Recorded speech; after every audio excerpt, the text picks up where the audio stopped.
It's time to get your checking account to zero with free checking from PenFed. That's zero ATM fees, zero balance requirements, and zero time spent waiting for your paycheck to direct deposit because you can receive it up to 2 days early. Open your account with just $25 and see how big zero can be. Apply online today at PenFed.org/free checking. Early direct deposit eligibility may vary between pay periods and timing of payers' funding. To receive any advertised product, you must become a member of PenFed, insured by NCUA. I've kind of always been the one that, thinking, getting nervous, getting up so early in the morning, being on a boat for 8 hours straight. I'm just like, I just don't see how you do it. And then getting older, I've always kind of like wanted to get more into it, especially with my mom. Like that's something we should, we can share as a family, me, her, and my sister. Just so happens, East Texas Lady Anglers comes along and it was like, okay, I'm going to do it. Like, I'm just going to do it. Welcome to the Woman Angler and Adventurer Podcast, inspiring real women with a passion for fishing and the outdoors to go get their adventure on. Now, here's your host, Master Captain Angie Scott. Hey everyone, welcome to another episode of the Woman Angler and Adventurer Podcast. We've been kind of on a tournament theme here lately with the last few episodes. Everybody's kind of wrapping up their seasons. We're going into the winter months, and I'm really excited to have a couple amazing anglers on with me this week. We've got Denise Sustaita, who launched a brand new trail with the Lady Anglers, East Texas Lady Anglers. And then we have Jessica Gomez, who fished her first time tournament fishing with them. And so I'm really excited to just kind of get all the perspectives and, hopefully encourage some of you out there who love to fish, have a passion for the sport and, maybe are on the fence about tournament fishing and, kind of, take a little bit of that worry away and encourage you to give it a try. So I'm going to start with Denise. Denise, how did you kind of get into fishing? Hey, Angie. Yeah. So I actually started fishing tournaments, just a little local tournaments here on Sam Rayburn. Probably about 15 years ago. And I did a little local one with some family and some friends and did pretty well. And, we were talking a little bit about being competitive. And, once you experience one and you do pretty well and you get that bug, and I was hooked. Nice. Did you do much fishing before that experience or okay?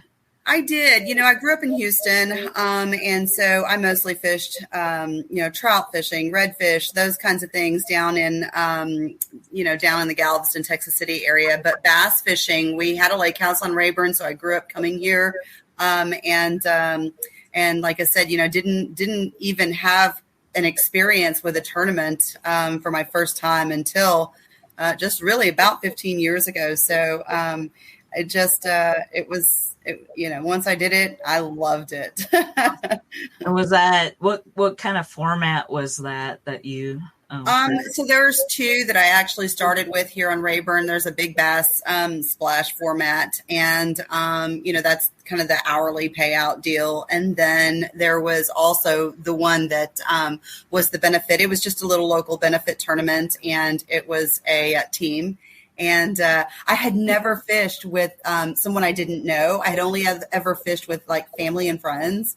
So to, go out and fish with a total stranger once I, started doing that was, it took me a long time, which I know you said we'll talk a little bit about, but it took me a long time to take that step because I was so nervous, number one, of fishing with a stranger, and number two, just never thought I would be good enough to do it. Awesome. So, you've been doing this, like you said, for 15 years. That's quite a bit of experience. Do you, we'll get Jessica's perspective here in a moment, but do you still get kind of butterflies before a tournament? I used to. So when I first started tournament fishing with like the ladies and the boater co format, I started as a co-angler, and so I was extremely nervous. Couldn't sleep nervous the night before, those kinds of things. And then, you get a little more comfortable. And then when I moved over to the boater side, it started all over again. I was extremely nervous. Now, I'm so comfortable. I just go fishing now. I don't feel like the pressure as much anymore. I love the sport. I'm not as hard on myself as I used to be, because I used to be real hard on myself. And, I noticed that it doesn't change things, so right. It makes you more comfortable the day of. And I feel like I actually do better when I just go fishing. Yeah. That's kind of, I'm starting to, I'm fairly newer to it. And so, this was my third season with the LBAA, and we'll kind of talk about that a little bit. But definitely, I think this year I've started, I still have work to do. Don't get me wrong, but I've started kind of taking the pressure off just a little bit and been like, you know what? It is what it is. Let's go fishing and enjoy it. It's beautiful. Beautiful lake, beautiful just to be out there, Sure. Yeah. Sure. Awesome. Yep. All right. So now you've kind of taken it to a new level this year. You've started East Texas Lady Anglers. Talk a little bit about that, what that is, and why ladies should, be aware of it and maybe think about fishing with you guys. Yeah, absolutely. So, along those lines, I kind of started feeling like I wanted to help any way I could to grow the sport. And, I've always been very passionate about it. I did two things this past year. One was I decided to start being a boat captain last school year, and wanted to try to mentor, some young female anglers, which I was able to do.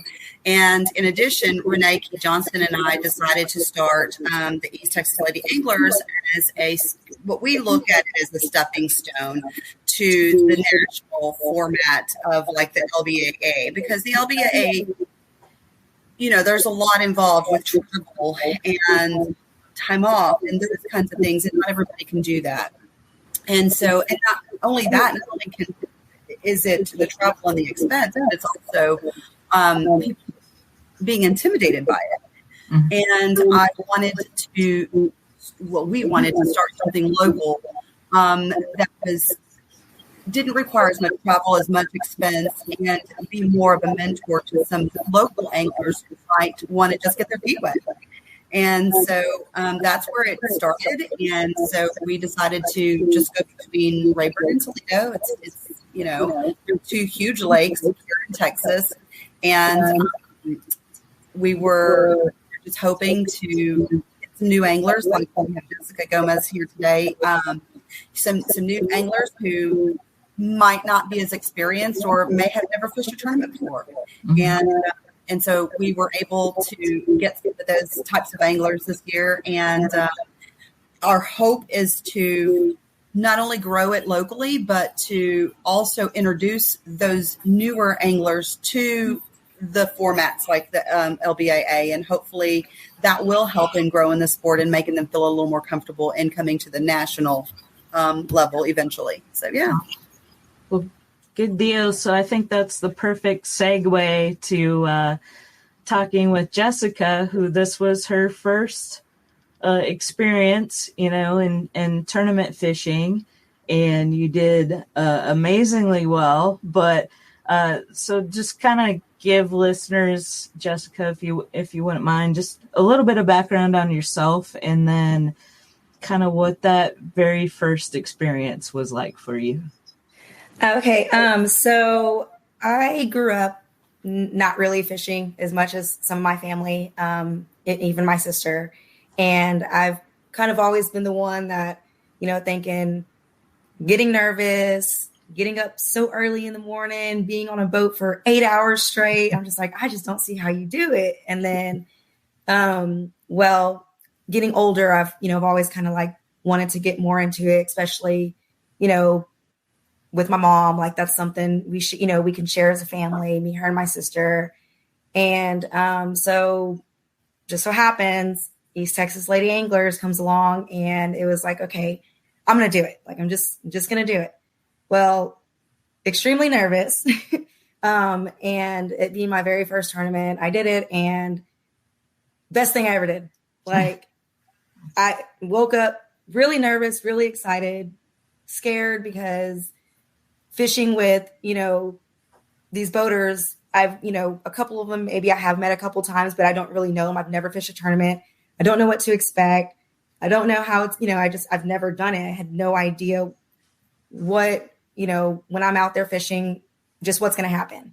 And, I get out there, and it was just amazing experience. Like being out there on the boat and, having the help from these boaters, them putting confidence in you, and, them willing to help, any questions, anything. Like there was no hesitation, and they just made me feel so comfortable.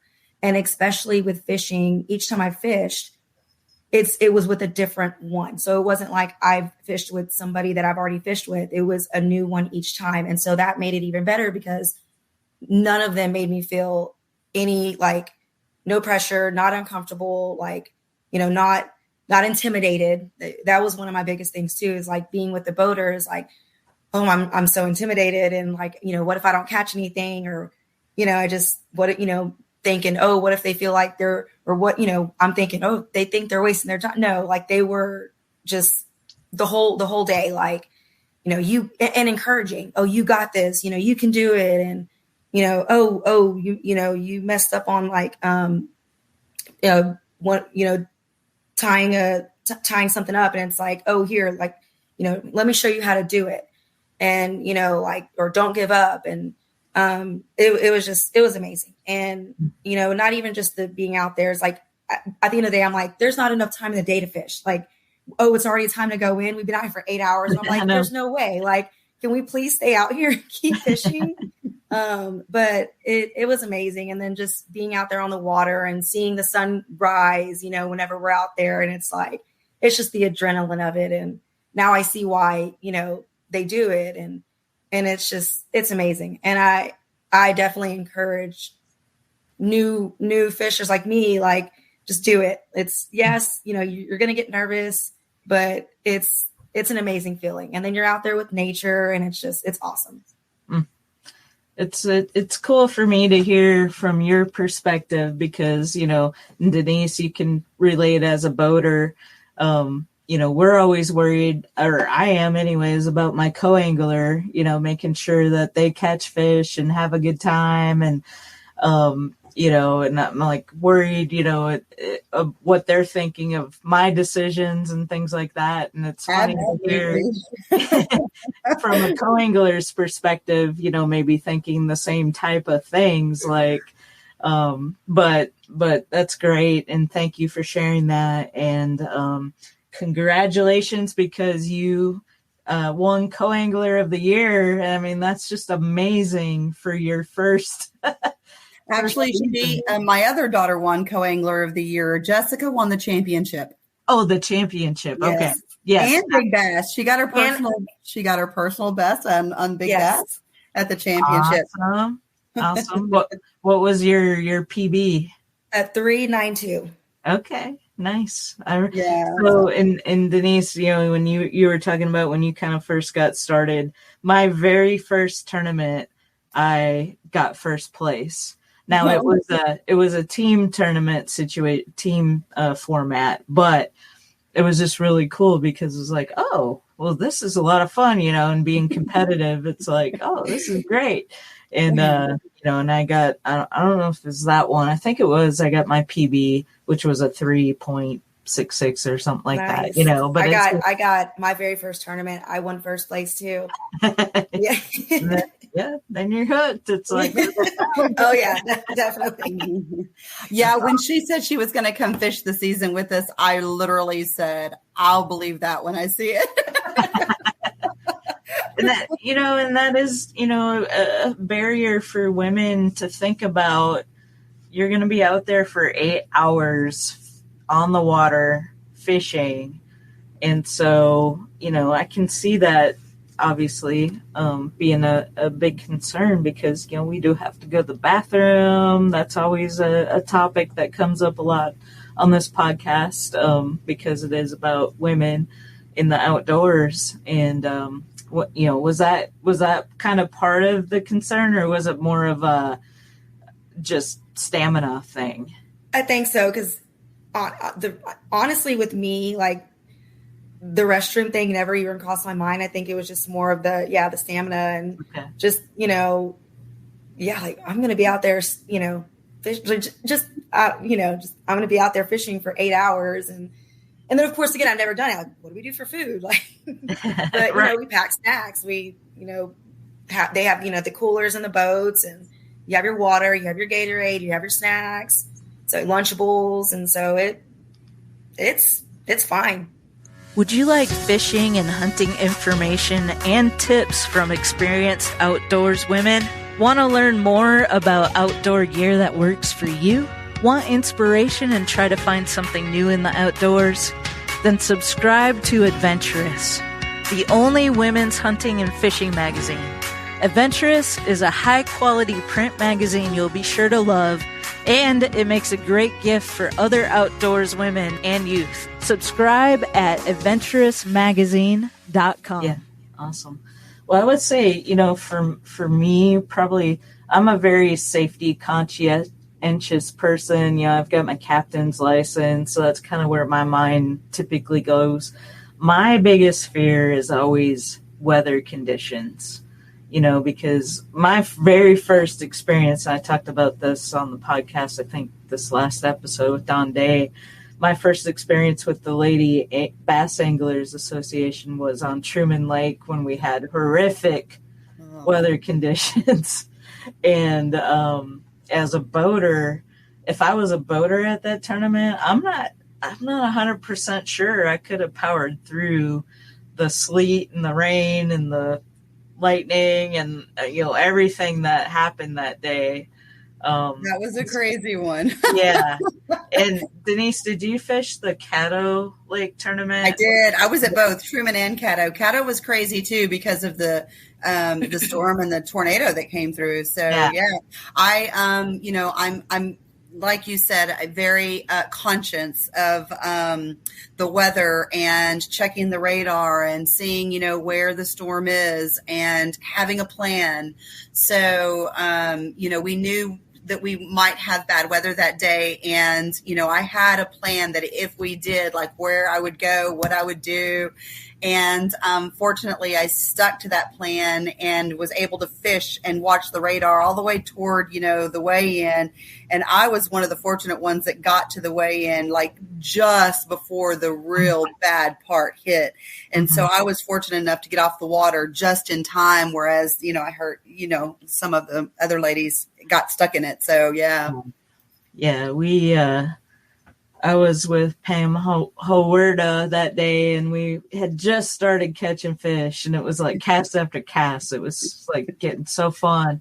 And then we heard the first big thunder, sound, I guess. And so we're like, oh, you probably better get off the water, and went back. And I was very thankful that we made that decision because we weren't one of those that was sitting out there battling the wave after wave situation, waiting for somebody to back their trailer down.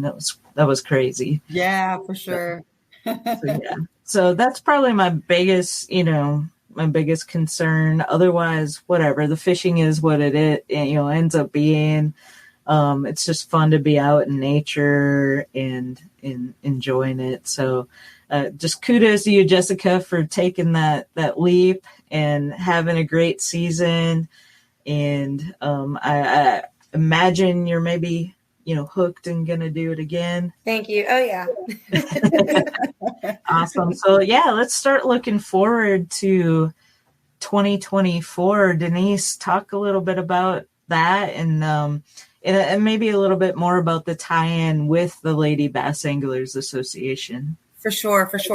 So let me just back up real quick and say, since Jessica and Pam Ridgel were the two winners of our championship, I want to give a huge thank you and plug to Jen Nolan of Champion Outdoors and Viking Kayaks. They were so kind enough to donate 2 beautiful kayaks to our champions. We didn't know who was going to take those kayaks home, but Jessica and Pam ended up being the 2 grand winners. And I just can't say thank you enough to Jen Nolan and to Champion Outdoors and to Viking Kayaks for that wonderful donation. And so with that being said, also I'd like to just say thank you. I forgot we're not on video, but to all of the sponsors who supported us this year, that we have that banner on our Facebook page that shows, all of the sponsors, Golden's, Gary Yamamoto and the BK Ranch and Real Graphics and iBass 360. Yes. And you and I are iBass 360 team, iBass 360. Absolutely. Love them. Yeah. They are awesome and are so supportive of the women anglers as well. And, just want a huge shout out to them as well. With that being said, we're already gearing up. I actually have already started reaching out and thanking all of our sponsors for a fantastic first season. Already talking to, sponsors for 2024. We just released our schedule this weekend for the 2024 season. And with that being said, we decided to work together with LBAA in our season opener on Toledo Bend. So what's going to happen there is the Thursday and Friday is going to be LBAA tournaments. And then on Saturday, we will hold our one day. And so any of the ladies who have traveled from all over the United States, hopefully it'll encourage them to stay over and fish an extra day with us and get to meet some of the local ladies that don't already fish with the LBAA and vice versa. Maybe some of these local ladies like Jessica and, some of those others who, might be interested in fishing with the LBAA as a co-angler or as a boater or whatever. I just think that it's a great networking opportunity that we're going to be able to have there in March at Fin and Feather. And, the LBAA is also so kind to tell me that they're going to allow us to, they're going to keep their trailer up and they're going to also support our weigh in. And so it's going to be great. And I'm really looking forward to it. So, we have some big news. I think I'm going to go ahead and say it now. I haven't announced it, but I got some super exciting news about the East Texas, one of our sponsors that we didn't have last year. And I want to say a huge thank you to Ridgel's and Ridgel Septic. And they have agreed to be our Big Bass sponsor for 2024. So awesome. Our Big Bass prize is going to be really nice for 2024. So Jessica, you have to beat it again. You're going to have to upgrade your PB, So again, just already gearing up for 2024, already, working on next season. Awesome. Well, super exciting. I will share the schedule on the website for this episode. Okay. We are going to, I believe, talk to Travis with the LBA for next week's episode. So we'll get a little more detail now that the schedule's been released for that and the rules and whatnot. So we can kind of share a little bit more about that and hopefully get more people interested, because it's really exciting to see what they're doing. And, it's important to just continue to keep growing this. And so thank you, Denise, for all, and Renee, for all you've done to help, with your trail and how it kind of ties in with the LBAA.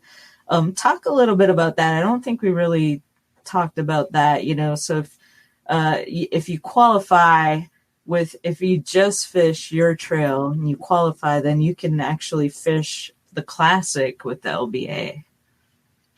Right? That is correct. So how it works is we're considered a federation of the LBAA, and so the Angler of the Year has the option to fish the LBAA Classic, and it goes to the Angler of the Year to come in as one of the. It's not really a team, as a pair, as a boater and a co-angler. So they both get to go and qualify through their federation to fish the LBAA championship, which is really cool. My other daughter, Desiree, who happened to win. I had two girls fishing this tournament trail for the first time. So it was really cool because she won Angler of the Year. And she was able to travel to Bull Shoals and fish the LBAA, for the first time ever. And another one who always said, I would never be able to fish that level of tournament trail. And now that she's done it, I think she feels otherwise, So, and so she absolutely loved it, and she did well. I mean, she made the top 10 there for, a first time to ever fish on a, Angie, the level of anglers at that tournament, at that championship is amazing. And so for her to be her first year ever to fish tournaments too, I was so extremely proud of her to make the top 10. So it's amazing. Yeah, absolutely. I think we have we got a photo with our rods that we won. Yeah, that's right. Yeah, really cool. So I hope everybody listening, I hope this really gives you a better understanding of, you don't have to be the best angler. You don't have to have 30 years of experience, it's a really welcoming, comfortable environment, whether you fish the East Texas Lady Anglers or the LBAA or both. It's just a great way to just network, meet amazing ladies, learn from them. And in a competitive, it is competitive, of course, we all want to do the best that we can, but it's not a scary, anything that you need to have a ton of anxiety over trying out. So, and we'll talk more about the LBA next week with Travis and kind of, share what 2024 is looking like. But I just want to thank both of you ladies for taking some time out to talk about that. Anything else we didn't cover that you want to share, or Jessica, any other final thoughts or advice for maybe somebody in your position thinking about giving it a try? I mean, you already did a great job, but anything else? Just do it. I mean, you'll be happy you did, because like I said, I was, and then, going to my mom's tournaments all the time and seeing them and, all the hard work she does and all of them, all the hard work they all do, and just going, and it just gets you more like, okay, like in the back of your head, okay, I want to do it. And then you don't do it. I want to do it. You don't do it. And then finally it's like, I'm going to do it, and it really helped, like, not only being able to be there and fish and finally jumping into it, but also to be able to support, the East Texas Lady Anglers as well. So it's fun. And, like you said too, it's like, yeah, we're all competitive, but at the end of the day as well, like, you meet great people, and, also being able to be on the boat with, all these, women you never meet, and getting to know them, and, having the conversations and making new friends. And so it's just a great time. So awesome. Love it. Just Denise, do it. Any final thoughts? I'm just going to piggyback on that, I was the same way back when, I actually probably waited 2 or 3 years just watching, other tournaments, other anglers, and just thinking I wasn't good enough. And then when I finally decided to just give it a shot, I kicked myself for waiting for so long. I wish I would have started earlier. And I just encourage anybody who's listening who might be thinking about it to give us a call, reach out to us, come to our website, our Facebook page. Our schedule is there. We go between Rayburn and Toledo. If you want to come out to a meeting and meet some people first, that's fine too. Whatever. We're happy to have you. We're happy to answer any questions, and we just want you to come fish with us. That's what it's all about. Well, awesome. Thanks again, ladies, for being a part of this. And I hope this encourages some more people to check it out and get involved. And Angie, thank you for all you do. And thank you for having us on this podcast. And you are amazing at the podcast that you do, your angling mad skills as well. So, it just goes to show all of the new friends that I have met through the years of fishing with the women. And Angie, you're one of them, and I appreciate you. Oh, thank you so much.